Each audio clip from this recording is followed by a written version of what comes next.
What's good, everyone? Today we visit the Painesville Railroad Museum. Let's jump right in. The first thing we visit is this CSX boxcar. You don't really know how big these cars are until you really get up close. And man, these things were big. I couldn't even fit the whole boxcar in one shot up close.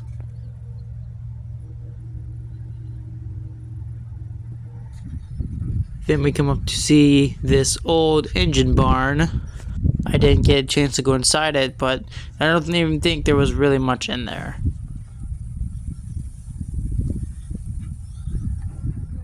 Then we see this good old red caboose from Baltimore, Ohio. We will later get a closer look on the other side of the fence.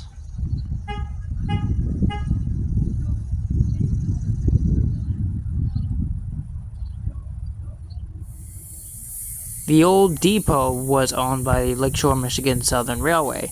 It was opened in 1893 under this railway. In 2002, this museum was awarded a historical marker, as you see here. But now, let's head inside. First up would be the little gift shop area. It had the usual model railroad stuff, plus some t-shirts and hats, and all that other good stuff.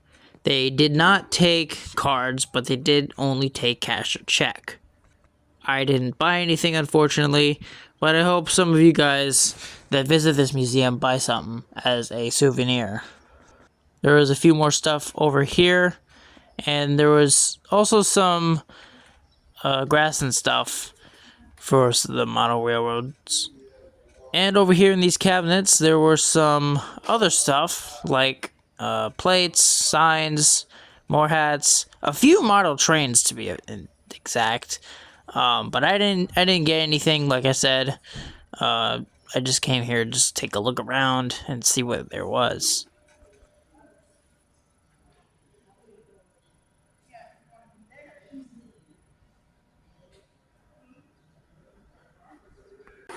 Over in another area, we had some glassware and we had some signs. The usual metal signs. We had some plaques as well, a few lanterns in these glass cases, and some pictures too.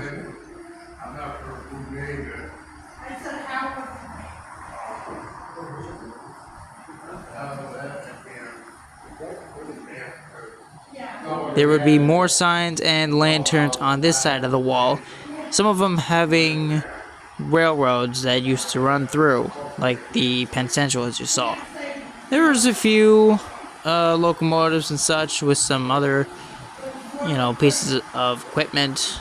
A few locomotives that were on display, and more signs, even a vest down there. And yes, there was even a train running on around the top.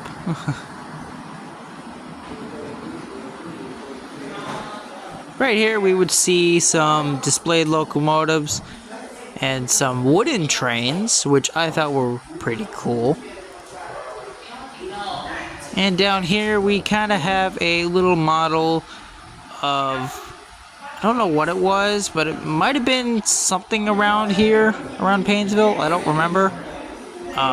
But there wasn't really much going on, and but it was cool though.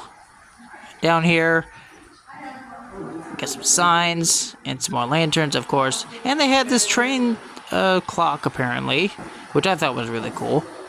And over here, oh, my favorite, the big boys. I was kind of shocked to see two sized big boys on display.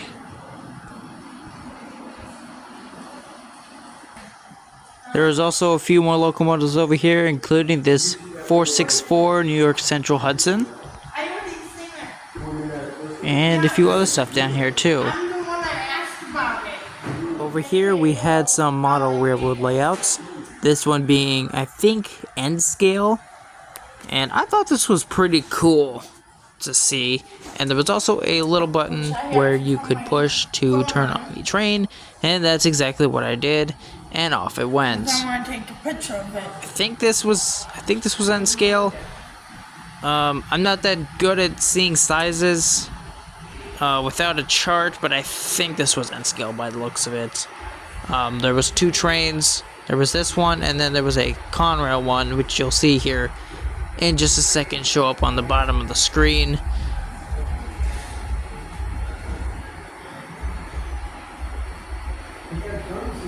I don't know if you saw that, but just the little blue sliver right there.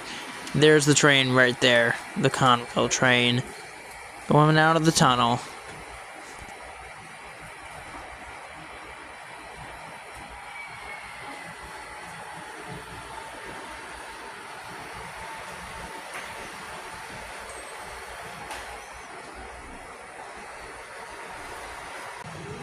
There was another layout that was just behind this one, and this one was, I think, a size up, but there was also another button where you could turn on the train, and at first I didn't even know where it was, but then I saw it. But I think this is HO scale, because it looks like the size that I have. So, that was pretty cool. It was only one train, but... And then down here, we had an older style of, directing train traffic, because they didn't have technology like today, back in the 1900s. So I think this was what they used back in the day. And then over here we had some pictures of some trains and some old vehicles. Not really too much over here, just some good photos over here of trains that used to run through here back in the day. And over here, I don't know what this was. This was some other layout. I don't know what they were doing. I don't know if this was still under construction or what. And then this cabinet over here, we had like a ton of like buttons and stuff. But there's the rest of the layout, and it goes over there. It's kind of like one big loop. So, moving on, there was this cabinet of old rolling stock and trolleys. Not really that much in here, but over here, on the other hand, there was 3 different models of rails laid out.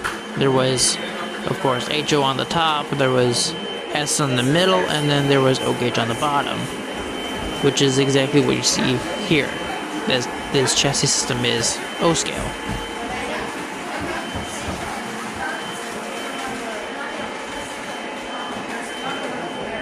And then there was a shelf of a lot of other stuff, like this 2662 and this model size comparison.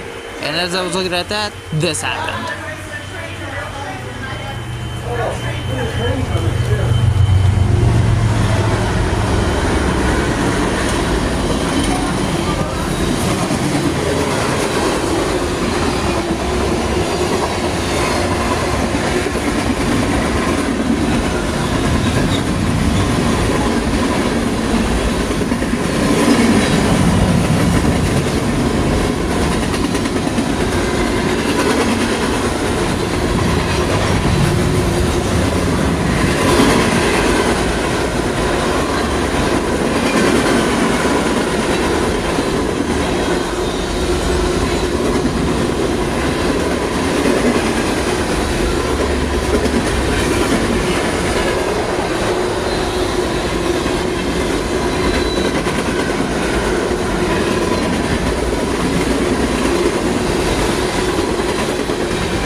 363. It caught me by surprise. But our journey wouldn't stop there, as we would stay for some more trains. And as you see here, the speed limit for Amtrak and freight trains. So we would wait around some time and catch a few trains, because why not, right?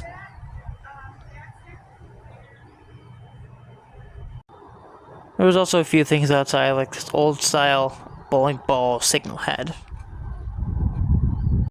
Here's something funny. One side says 79/60 and the other side says 70/60. So I guess Amtrak has to go at most 70 after Painesville. And later on we would have CSX I-157 flying by and racing down the track at 60 miles an hour.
And when I said we visit the caboose up close, I actually meant it.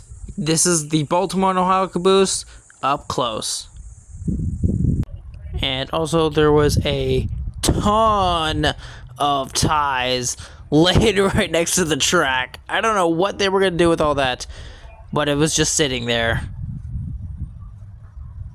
And for our final train of the day, this will be a CSX Autorack train, which I don't know if it was M217 or M267, but I'm thinking it was M217.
train, we end our trip. So I hope you guys enjoyed. Make sure to like, subscribe, and I will see you guys in the next video.